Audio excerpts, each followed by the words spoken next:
What is Cthonia now?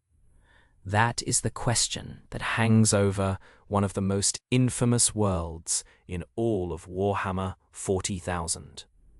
Not a paradise lost, not a proud fortress world still blazing in the Emperor's name, but a dead homeworld, broken, hollowed out, dragged into legend because one of its sons was Horus Lupercal, the Warmaster who almost destroyed the Imperium. And yet Cthonia is strange, because for a world so important, it often feels half-buried beneath the weight of bigger names. Terra, Ulanor, Istvan, Proskuro. Cthonia sits in the shadows, but those shadows matter, because if you want to understand the Lunar Wolves, the Sons of Horus, and even a little of why the Horus Heresy became what it did, you have to go down into the dark with Cthonia. This was not a world of noble knightly lineages or glittering hive capitals. It was a mining planet, if you could still call it a planet by the end. A place chewed apart by extraction. A place of tunnels, gang cultures, scarcity, violence, and survival. A place where life happened under the skin of the world because the skin itself had already been ruined. Cthonia gave the Imperium recruits. It gave Horus a beginning. It gave the XVI Legion a character that no amount of later glory ever entirely erased. And after the heresy, when the Imperium was left to count its dead and damn the traitors, Cthonia itself became an uncomfortable relic. The Homeworld of Horus, a wound with a name. So tonight, we are going to take the long way down. We will look at what Cthonia was before Horus became a symbol of betrayal. We will look at what kind of people it produced, and why the Lunar Wolves were always more Chthonian than their polished image first suggested. We will look at the bond between Primarch and Homeworld, real and mythologized. Then we will follow Cthonia through the heresy and beyond, to the question at the center of it all. What is Cthonia now? Is it truly dead, forgotten, destroyed, sealed off, or something worse, remembered only as the birthplace of the Imperium's greatest traitor? To begin, it helps to strip away the myth and look at the world itself. Cthonia was located dangerously close to Terra, almost in the throne world's shadow by galactic standards. That alone makes it remarkable. One of the most blighted and brutalized recruiting grounds of a future traitor legion existed near the heart of human power. But proximity did not mean privilege. If anything, it sharpened the contrast. Terra, in the Age of Unification and the early Great Crusade, was the center of a dream. Cthonia was what remained after dreams had long since been mined out of the ground. Descriptions of the world paint it as a place exhausted by industry. Much of its surface and crust had been hollowed by ancient extraction. Its people lived among tunnels, caverns, and artificial voids left by generations of relentless mining. The world had been overused so thoroughly that it no longer resembled a healthy colony world. This was not a frontier waiting to bloom. It was a carcass being picked clean by descendants too trapped, desperate, or hardened to leave. That condition shaped everything. When a world is stripped to its bones, society changes. It becomes tighter, harsher, more intimate in the ugliest ways. You know the people around you, but you do not trust them. Every gang, every clan, every oath matters because law in the grand sense has already failed. Cthonia became a culture of underhives before the term carried its full later weight. It was a place of sink levels, gang markings, contested tunnels, and inherited grudges. The dead past remained all around its inhabitants in the form of abandoned excavations, collapsed shafts, poisonous industrial remnants, and the sense that every resource had already been claimed by somebody stronger. That is one reason Cthonia feels so different from the homeworlds of many other legions. Macragge taught order. Fenris taught predation. Baal taught endurance, irradiated despair. Nocturne taught communal resilience in hardship. Cthonia taught social violence. It taught opportunism, ferocity, quick adaptation, and loyalty not to abstract principles, but to the group that stood beside you when the tunnel walls closed in. This matters because legions did not merely recruit bodies from worlds, they absorbed habits of mind. The earliest culture of the 16 Legion, before and after reunion with Horus, was shaped by Terran veterans and Chthonian recruits together. Over time, the Chthonian influence became especially important. Accent, slang, ritual bravado, symbolic brotherhood, and ruthless practical instincts all fed into what the Lunar Wolves became. Their confidence was not just military doctrine. It had the swagger of men who came from a world where showing weakness invited predation. And yet Cthonia was not simply chaos. Brutal worlds still produce social systems. They just produced different ones. Cthonia appears to have had layered gang structures and identities that acted almost like proto-tribal affiliations inside the wreckage of a planet. There was belonging there, but belonging came with the expectation of violence. Youths were forged in conflict early. Survival meant becoming hard before you were fully grown. In that kind of environment, recruitment into the Legiones Astartes could look less like a loss and more like an ascent into myth. To leave Cthonia as a legionary was not merely to escape poverty. It was to have the violence of your home translated into galactic importance. That upward movement gave the 16 Legion a certain hunger.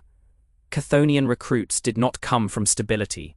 They came from a dead world that taught them to take what was in reach. If the Great Crusade promised endless battle, endless horizons, and endless chances to prove yourself, then for many Chthonians it would have felt almost natural. The galaxy became a larger tunnel system, another maze to conquer, another place where strength, cohesion, and audacity paid off. There is also something psychologically important in the way Cthonia was already a ruined place before Horus fell. Some worlds become tragic only later. Cthonia began tragic. It was born into the story as a wound. That means its symbolic role was always unstable. The homeworld of the future Warmaster was not a proud jewel to be idealized. It was an origin marked by deprivation.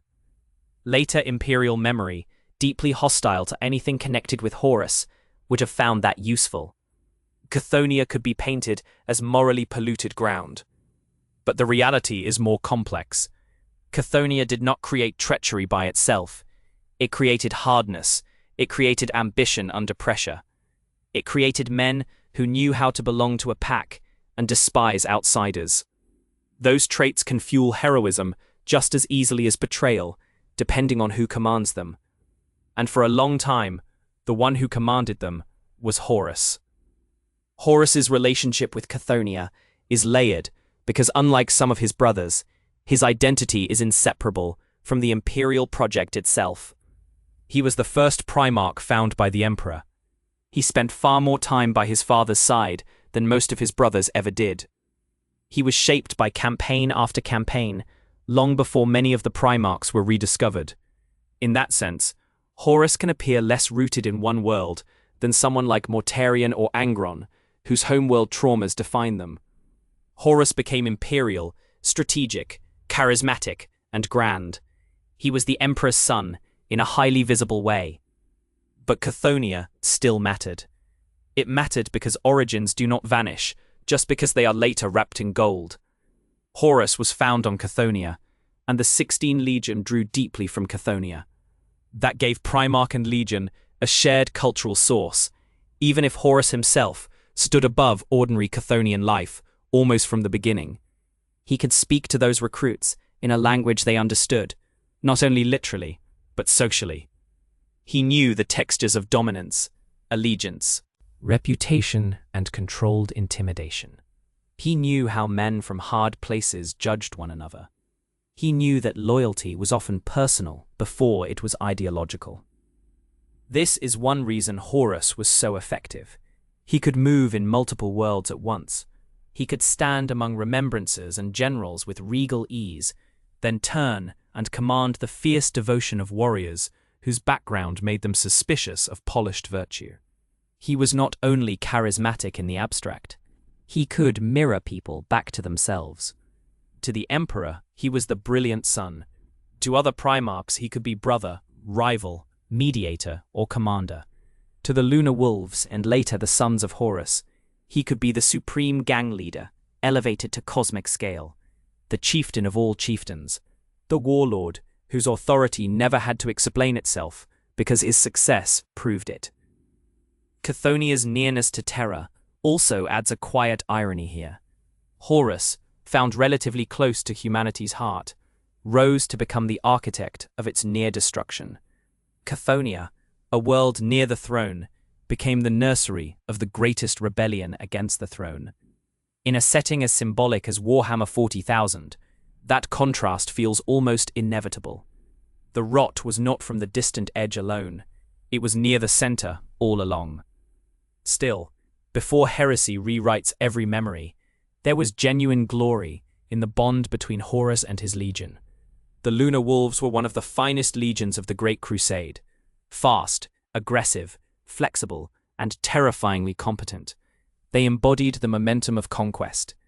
Their culture prized initiative, martial excellence, and brotherhood sharpened by competition. Chthonian toughness merged with legion discipline to produce warriors who could strike hard and adapt fast. They were not merely berserkers from tunnel gangs handed bolters, they were refined killers. But beneath that refinement, the old instincts remained. This is where Chthonia's significance becomes clearer. The world did not just provide manpower, it gave emotional coloration to the legion. The idea of the pack, the pride in shared scars, the dark humor, the streak of contempt for softer men, the belief that harshness clarified truth. Even the legion's later transformation into the Sons of Horus can be read partly through this lens. Renaming themselves after their Primarch was not just a political act, it was intensely personal. It tightened the circle. It made identity more intimate, more exclusive. The father and the gang became one banner. And that can be dangerous, because the tighter the bond, the harder it is to resist when the center goes wrong. Legions with strong independent traditions could at least imagine disagreement with their Primarchs, though many still failed to act on it. The Sons of Horus had made closeness into a virtue. Their elite formations, their internal hierarchies, their rituals of prestige, all reinforced the personal magnetism of Horus. Chthonian culture was not uniquely to blame for that, but it reinforced it. In gang logic, loyalty to the chief is survival. Doubt is weakness. Public hesitation is humiliation. Once Horus began to turn, those instincts would not save his sons. They would drag many of them down with him. Before we follow that descent, there is another side of Cthonia worth dwelling on. For all its brutality, it was also a world whose people must have developed a very specific relationship with death. On a mined-out planet, death is ordinary. Cave-ins, violence, starvation, industrial collapse, murder over scraps, ritual retaliation. The dead are not distant abstractions. They are in the walls, in the family line, in the stories told to children, so they learned fear early. A world like that produces practical fatalism, not necessarily despair, just familiarity. You live because you still can. You die because eventually everybody does, and often badly. That fatalism may help explain the hard edge in Chthonian recruits.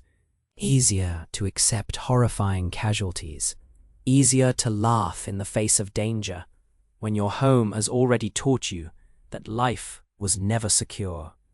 Imperial propaganda could present the Legiones Astartes as heroic demigods, but to a youth from Cthonia, becoming an Astartes might have felt less like transcendence than weaponized inevitability. Of course, the galaxy is trying to kill you. Cthonia already did. This gives the later memory of the world a haunting quality. When Imperial history looks back at Cthonia, it is tempted to see only contamination. the world of Horus, the source of traitors. But before that stain hardened, Cthonia was one of countless places the Imperium exploited, while simultaneously claiming to uplift. It was damaged long before chaos ever touched the narrative. That is one of the grim truths of the setting. The Imperium did not discover a healthy society on Cthonia and preserve it. It incorporated a broken one, because broken worlds could still provide useful soldiers. As the Great Crusade expanded, that usefulness gave Cthonia stature out of all proportion to its condition. It was famous because Horus was famous. It mattered because the Legion mattered. A dead world became an honored source of some of the Imperium's greatest warriors. That would have changed how Chthonians saw themselves. Even in ruin, they could point upward and say, "The Warmaster came from here. The Emperor's favored son came from our tunnels. Our blood marches across the stars." That pride, of course, curdled into something much darker. The Horus Heresy did not merely divide legions and worlds, it poisoned memory.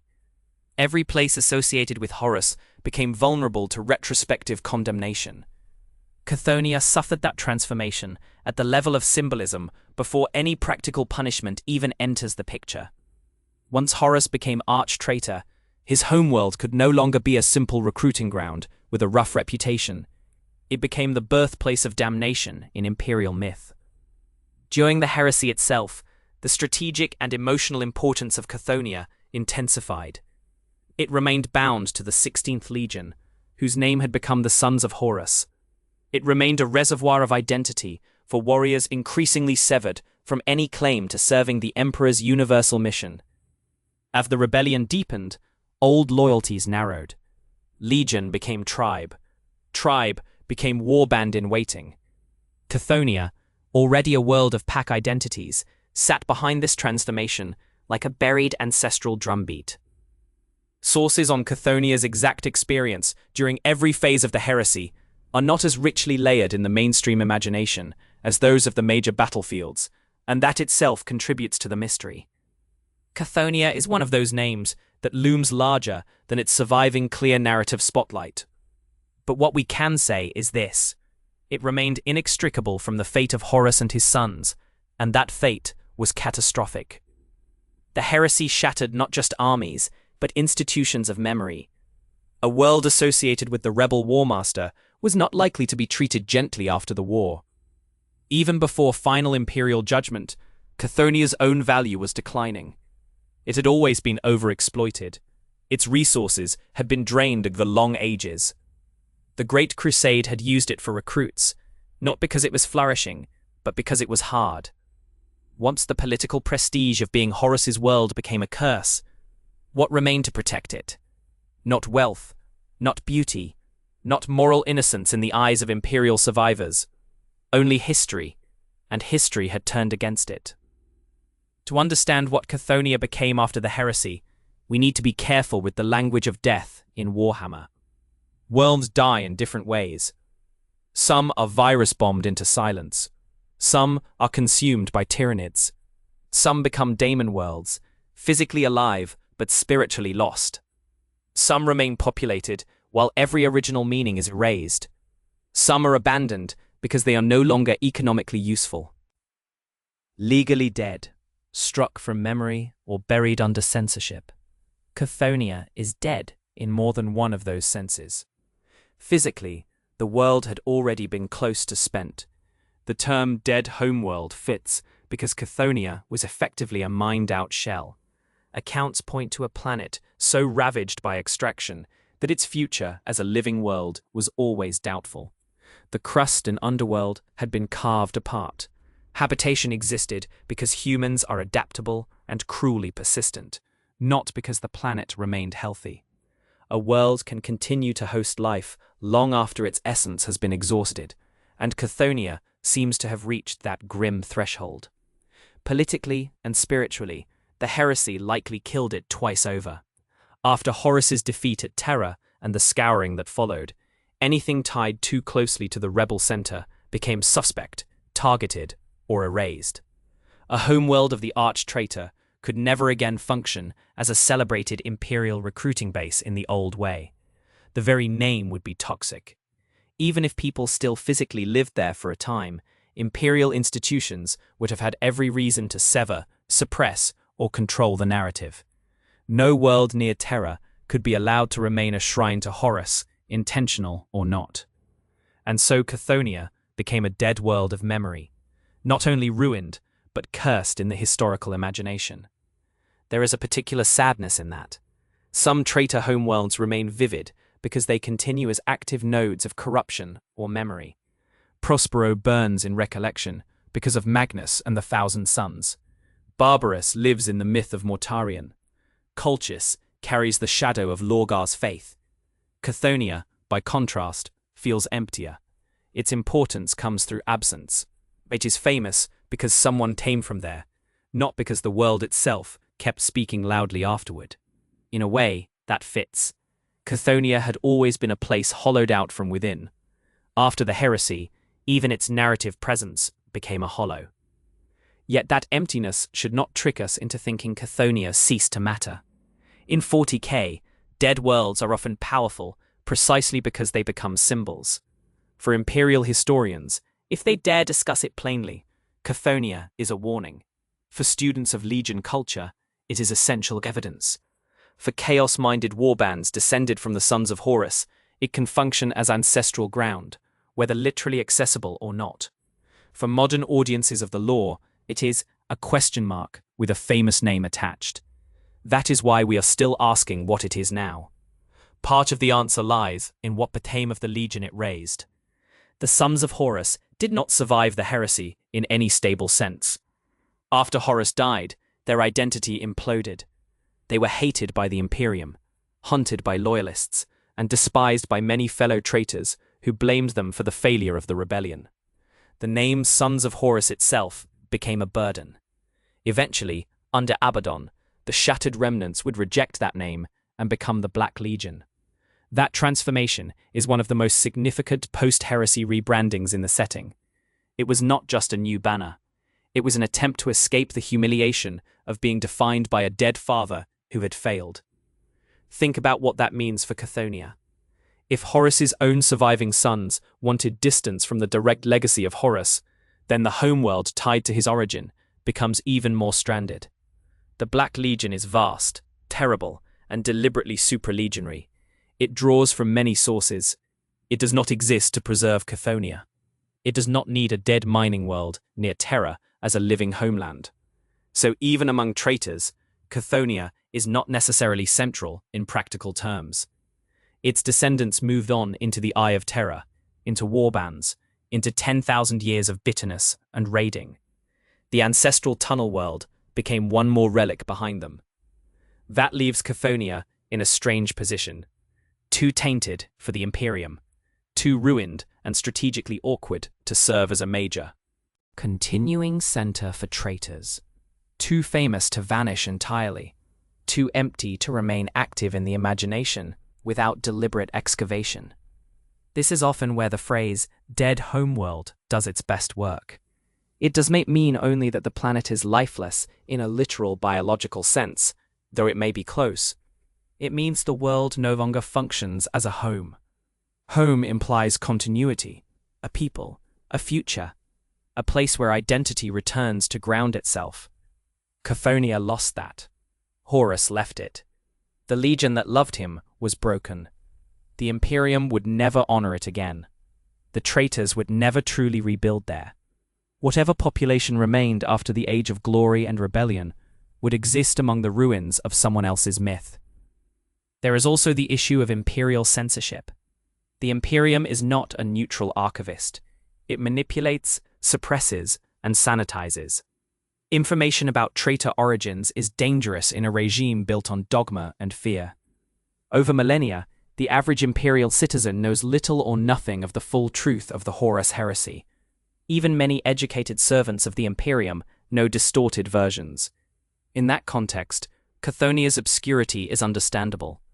A world known mainly for producing Horus is not the kind of place imperial institutions want widely discussed. Better to erase, mythologize, or reduce it to a footnote attached to damnation.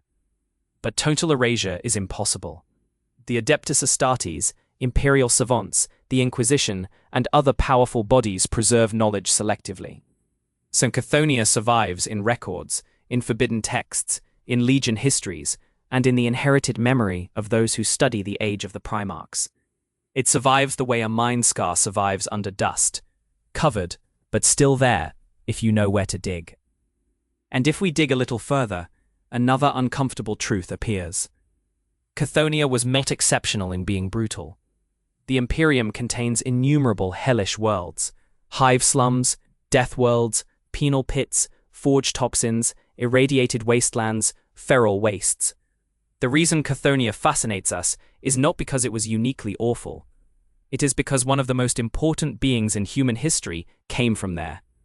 That creates a temptation to read the world backward, as if its violence explains Horus absolutely. But 40k is rarely that simple. Plenty of Primarchs rose from misery without becoming Horus. Plenty of terrible worlds produced loyal servants. Still, Cthonia may help us understand style, if not destiny.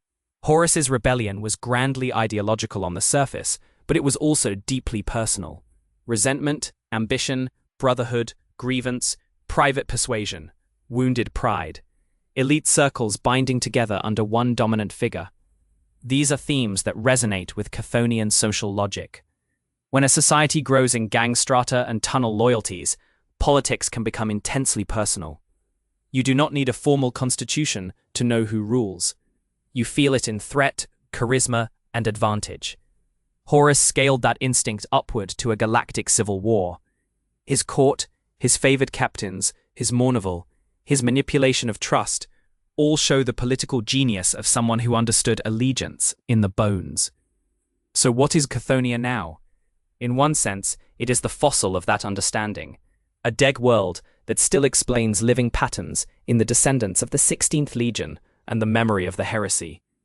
If you want to know why the Lunar Wolves had the texture they did, why Horus could command love as well as obedience, why the Sons of Horus became so tightly bound to one man, then Cthonia still speaks. Quietly, but clearly. There is a visual way to imagine this. Picture a planet whose skin has been torn open by ages of mining. Picture chambers beneath chambers, tunnels crossing tunnels, settlements clinging inside wounds in the rock. Picture children growing up where daylight means little, where names matter because institutions do not, where strength is social currency. Advancement is edged with menace. Now picture the Emperor's fleets arriving. Picture selection, ascension, gene forging, armor, stars. Suddenly that buried violence is given a crusade and a banner. Suddenly the sons of a dead world are told that the galaxy belongs to them if they can take it. Of course they become formidable. Of course they become dangerous. And then imagine the reversal. Imagine those same worlds hearing that Horus has turned. Imagine Chthonian pride becoming implicated in treason. Imagine imperial fury after terror.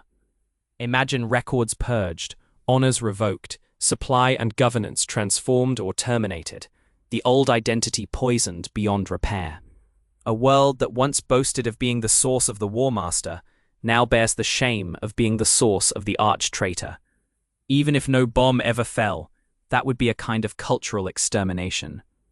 There is room, too, for the possibility that remnants persisted in neglected form. Warhammer worlds are stubborn. People survive where they should not. Miners become the scavengers. Hab blocks become tombs, become dens, become shrines.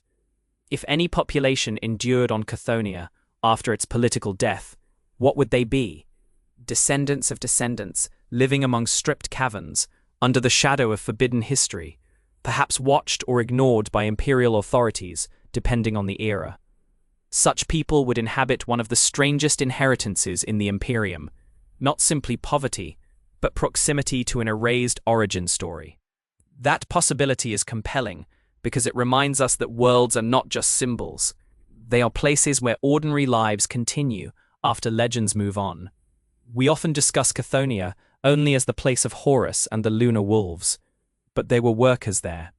families, gangs, aspirants who failed selection, old people who never left, children born after the great names had already gone. In the scale of 40K, such lives are easy to lose, yet they are what a world actually is. If Cthonia became dead, then for many of them, death came not in one dramatic instant, but as a long diminishing. Less value, less oversight, more stigma, more ruin. Silence creeping in where history had once shouted. That kind of decline suits the sleep-law mood of Cthonia. It is not a world of one clean ending. It is a world of extraction followed by abandonment, prestige followed by disgrace, memory followed by suppression. Its tragedy is geological and political at the same time. The planet was hollowed by miners, then hollowed by history. Another interesting angle is the contrast between Cthonia and the moon in the Legion's original name, the Lunar Wolves. Luna evokes Terra's satellite, closeness to the center, pale light, the early imperial mythos. Cthonia evokes the underworld, the deep earth, the buried and chthonic. Even linguistically, there is a tension there between elevation and descent. The Legion's public face could be bright, aristocratic, triumphant. Its root system ran through tunnels and gang scars. When they became the Sons of Horus, the mask and the root fused. Afterward came collapse. And now, in the 41st millennium, Cthonia occupies that eerie place many heresy relics do. It is simultaneously over-significant and under-described. Everyone knows Horus. Far fewer dwell on his world. Everyone knows the Siege of Terra. Fewer picture the mind caverns that helped shape the men who carried that war. But this imbalance is exactly why Cthonia is worth discussing. It reminds us that giant events begin in local cultures. Galactic rebellion is made out of habits learned in small, violent places. When you study the traitor legions, it is easy to focus on corruption by chaos alone. Demons, gods, warp visions, possessed blades. All of that matters, of course, but chaos rarely works on blank material. It corrupts what is already there. In Horus and his legion, what was already there included Chthonian instincts, pack loyalty, practical brutality, status consciousness, ruthless adaptability, and the ability to romanticize hardness. Those traits made the Lunar Wolves excellent conquerors. Under the wrong spiritual and political pressure, they also made the Sons of Horus tragically ready to follow their father into darkness. So if Cthonia is dead, it remains influential in the way dead stars can still be seen. Its light reaches us after the source is gone. The Black Legion carries pieces of that old ferocity, even if transformed and broadened. The memory of Horus carries its origin like a hidden scar. The lore of the heresy still circles back to the question of where these warriors came from, what kind of world made them, and what happens when the Imperium builds greatness out of ruin. There is a wider lesson there, and it is not flattering to the Imperium. Cthonia demonstrates the Empire's habit of instrumentalizing desperation. Find a broken world, harvest its strongest youth, praise them when useful, damn them forever when they rebel. The moral bookkeeping is always written by the victor. Horus chose betrayal, yes. His sons bear responsibility, yes. But the system that forged the Great Crusade loved turning damaged societies into engines of war. Cthonia was one of its purest examples. A hollow world made to feed conquest until conquest itself turned inward. That is why Cthonia lingers in the imagination. Not because it has the richest surviving catalogue of battles, or the most ornate theology, or the most visually famous disaster. It lingers because it feels like the right origin for the heresy's central sun. Mere terror, yet beneath it. Useful, yet disposable. Proud, yet wounded. Full of brotherhood, yet steeped in violence. Already dying before the final betrayal gave its death a name. And perhaps that is the cleanest answer we can give. Cthonia now is a tomb of origin. It is the dead homeworld of Horus, a mined-out shell near the cradle of empire, the birthsite of a primarch who became the emperor's brightest sun and darkest enemy, the cultural forge of the lunar wolves, whose Cthonian edge never truly left them, a place likely stripped of any honored role after the heresy, buried under censorship, stigma, and ruin. Not totally forgotten, because history cannot afford to forget where Horus came from, but not truly alive either, because no future worth the word seems to remain attached to it. In 40k, many worlds die screaming. Cthonia feels like it died in layers. First the land, then the society, then the reputation, then the idea of home itself. And that, in a setting filled with explosions and apocalypse, is somehow quieter and sadder. If you've ever wondered why the Sons of Horus felt the way they did, why their confidence had such a hard, predatory edge, or why Cthonia continues to pull at the lore despite so many missing details, it is because worlds matter. Not just as maps, as emotional engines. Cthonia was one of those engines. It fed the Great Crusade. It fed Horus. And then, when everything fell apart, it became one more casualty of the ambition it had helped raise. So the next time you hear the name Cthonia, do not picture only Horus standing at the peak of rebellion. Picture the tunnels beneath him. Picture the youths marked by gang life and scarcity. Picture the exhausted rock of a world mined past hope. Picture a place close enough to terror to matter, but too broken to be saved by that nearness. That is Chthonia's legacy. A dead planet whose deepest scars lived on in the Legion that once called it home.